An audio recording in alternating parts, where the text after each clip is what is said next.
باللہ من الشیطان الرجیم بسم اللہ الرحمن الرحیم یا ایھا الذین آمنوا اے وہ لوگو جو ایمان لائے ہو انما الخمر بے شک شراب والمیسر اور جوا والانصاب اور بت والازلام اور جوئے کے تیر رجسن یہ ناپاک ہے من عمل الشیطان یہ شیطان کے عمل میں سے ہے فاجتنبوہ پس تم اس سے بچو لعلکم تفلحون شاید کہ تم کامیاب ہو جاؤ۔ تو دیکھیں یہ ہم شراب اور جوئے کے بارے میں پیچھے پڑھ چکے ہیں، ٹھیک ہے، سورۃ البقرہ کے اندر بھی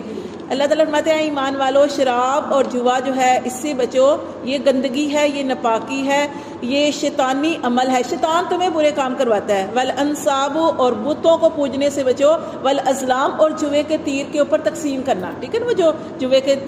وہ جو تیروں کے اوپر جو تھے وہ فال نکالنا یا تقسیم کرتے تھے کوئی بھی چیز، تو اس سے منع کیا گیا ہے۔ رجسن اللہ فرماتے ہیں یہ اللہ کو ناپسند ہے، گندگی کا عمل ہے، من عمل الشیطان اور شیطان کے عمل میں سے ہے۔